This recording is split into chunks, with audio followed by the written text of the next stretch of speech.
Olá, eu sou Roberto Secato. Eu estou aqui por ocasião de uma data e de um calendário para falar de fotografia digital. Como assim?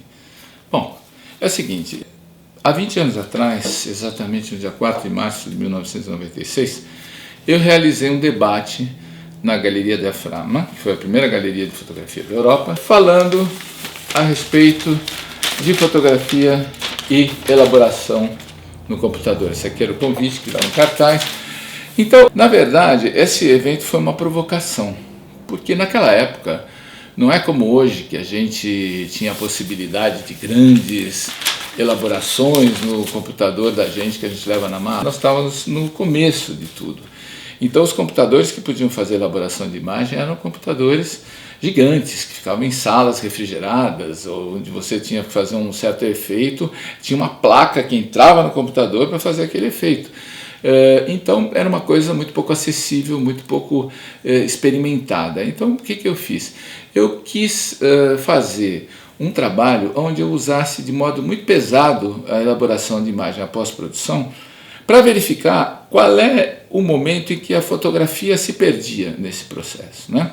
Então eu peguei trabalhos de 12 artistas, que eu gosto muito, e fiz cada mês uma referência a um artista, mudando fotografias que eu fiz de modelos, justamente para essa ocasião, inserindo essas fotografias dentro de contextos que faziam referência ao trabalho desses artistas. Então vamos lá.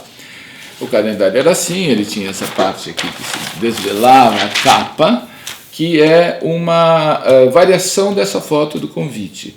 Como tratava-se de uma composição que a gente fez com uma gráfica para fazer esse trabalho, então existia o lado gráfico de impressão mesmo, era muito importante. Então aqui essa mesma imagem, que vai estar mais avante no calendário, foi impressa com um tom meio de prata, assim, com uma cor só, num fundo delicado, e eu usei para as datas do calendário um mínimo texto na base, que eram as letras que faziam parte das chapas de fotolito que imprimiam as imagens, né? Para ficar tudo no âmbito da gráfica.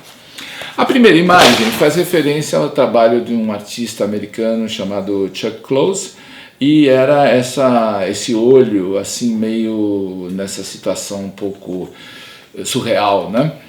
Depois nós passamos a uma outra imagem, onde tem os desenhos de indígenas coletados pelo Lévi-Strauss na sua passagem pelo Brasil, quando ele escreveu Os Tristes Trópicos, e com essa boca aqui que parece que sussurra alguma coisa. A terceira imagem é uma homenagem ao Ralph Gibson, grande fotógrafo que eu tive o prazer e o privilégio de conhecer, e que foi um dos meus grandes influenciadores. O Ralph Gibson trabalhou muito com preto e branco, então tem esse preto e branco que se dissolve aqui na cor, ou o contrário, tal, que era essa imagem aqui.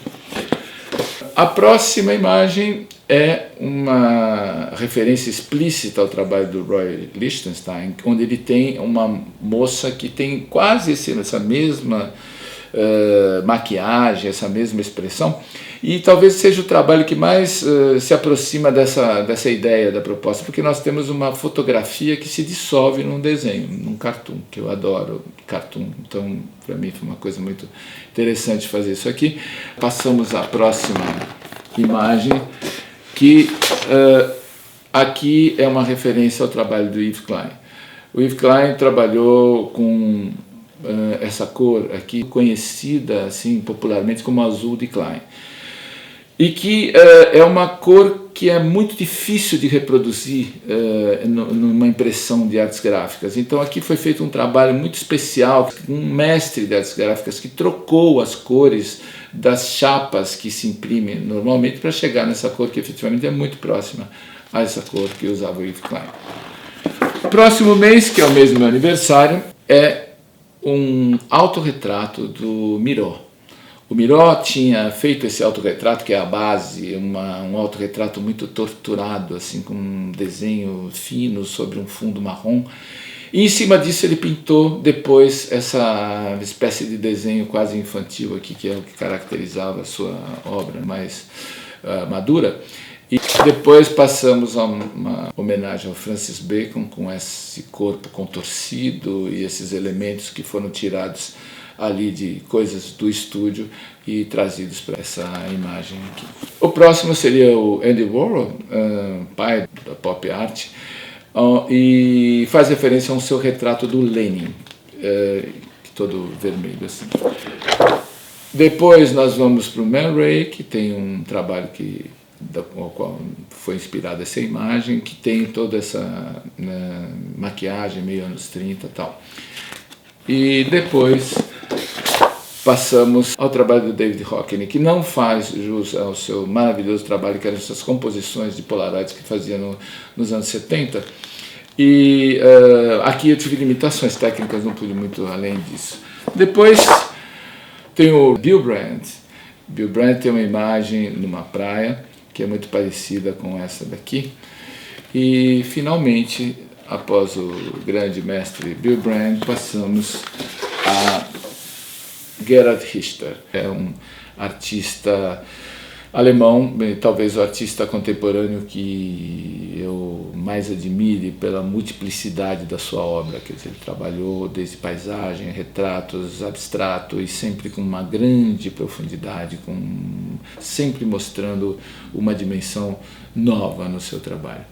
Essa imagem, que é um negativo, né, é como se fosse um negativo de fotografia, ela também faz referência a uma série de retratos que o Gerhard Richter fez, e especialmente um que é muito bonito, desse retrato de uma pessoa que olha para o outro lado, né? Então, aqui também tem uma questão de cor, que tinha a ver com o mês de dezembro, que na Europa já está tudo branco, etc. Então, o trabalho acaba aqui. Fica na sequência a pergunta que foi feita na ocasião, quer dizer, aonde para a fotografia? Até onde o que foi feito aqui é a fotografia? Eu creio que a fotografia ela é definida antes de entrar no computador. O computador é um meio inestimável para a finalização do nosso trabalho. Não se pode prescindir hoje, em qualquer área da fotografia, de finalizar o trabalho numa pós-produção.